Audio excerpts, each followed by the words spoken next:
আসসালামু আলাইকুম বন্ধুরা। তো কেমন আছেন সবাই? আশা করি সকলেই ভালো আছেন। আমিও ভালো আছি, সুস্থ আছি। স্বাগতম আজকের আরেকটি নতুন ভিডিওতে। তো আজকে পরীক্ষা শেষে আমি আর আমার আম্মু এবং আমার আপু তো আমরা গিয়েছিলাম অরোরা থ্রিতে। তো এই জায়গাটা কোথায় সেটা সেটা তো আপনাদেরকে বলা লাগবে না, তাই না? তো চলে আসলাম আমরা ভিতরে। তো শুরু থেকে শুরু করি নাকি একেবারে আমরা কিভাবে আসলাম সেটা থেকে শুরু করি। তো আমার বোন পুঠিয়া থেকে এসেছে বই কিনতে, তো যার জন্য আমার বোন আমাকে বলছিল যে ভাইয়া চলো তোমাকে একটা সারপ্রাইজ দিই। যার জন্য আমরা অরোরাতে যাচ্ছিলাম, মানে আমার বোন আমাকে অরোরাতে নিয়ে গিয়ে খাওয়াচ্ছিল।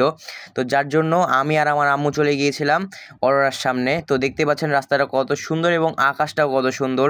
তো দেখতে দেখতে আমরা চলে আসলাম অরোরার সামনে। তো অরোরার সামনে আমরা চলে আসলাম। অরোরা থ্রিতে আমরা গিয়েছিলাম আর রাস্তায় একটু জ্যাম ছিল, মানে ইন্টার পরীক্ষা হচ্ছে আর কি, যার জন্য একটু জ্যাম। তো দেখতে দেখতে আমরা ভিতরেও চলে আসি এবং ভিতরের অ্যাম্বিয়েন্সটা অনেক সুন্দর, একদম নিরিবিলি পরিবেশ। আর দুপুরের সময় যেহেতু নিরিবিলি অবশ্যই থাকবে। তো এখানে আমি বসে আছি এবং অর্ডার দিচ্ছি। তো আমার আম্মু এটা আমাকে ভিডিও করে দিচ্ছে। তো যাই হোক, তো এখন খাবার অর্ডার দিই আর আপনাদেরকে একটু মেনুগুলো দেখাই। তো বন্ধুরা, এটা হচ্ছে অরোরার মেনু আর আমাকে তো বলা লাগবে না, আপনারা তো জানেনই এখানে অনেকগুলো খাবার আছে। তো আমি সবগুলোর নাম বলছি না, আপনারা একটু চাইলে যদি দেখতে চান পজ করে দেখে নিতে পারেন।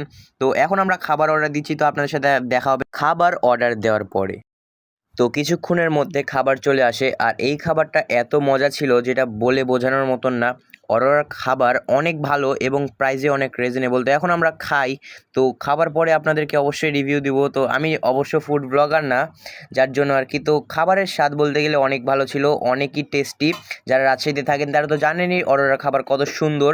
তো এখন আমি খাই এবং আপনারা একটু ভিডিওটা দেখতে থাকেন। তো খাবারের জন্য একটা ছোট ব্রেক নিচ্ছি। তো বন্ধুরা, খাওয়া দাওয়া হয়ে গিয়েছে, আমি এখন বসে আছি।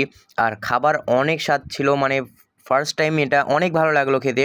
আপনারা চাইলে অরোরাতে আসতে পারবেন। তো যাই হোক, এখন আমরা চলে আসলাম নিচে এবং নিচে এসে দেখি অনেক তাপ বাইরে, ভিতরে তো যেহেতু এসি ছিল আর বাইরে অনেক গরম। তো যাই হোক, এখন আমরা বাসার দিকে রওনা দিব রিক্সাতে করে। আর আমার বোন তো চলে গেল বাসায় এবং আমরা যাচ্ছি আমাদের বাসার দিকে। তো বন্ধুরা, এই ছিল আজকের ভিডিও। আশা করি ভালো লেগেছে। যদি ভালো লাগে অবশ্যই লাইক কমেন্ট শেয়ার করে পাশে থাকবেন। আর যারা ইউটিউব থেকে দেখছেন অবশ্যই সাবস্ক্রাইব করে দিবেন এবং ফেসবুক থেকে দেখলে ফলো করে দিবেন। তো ধন্যবাদ সবাইকে।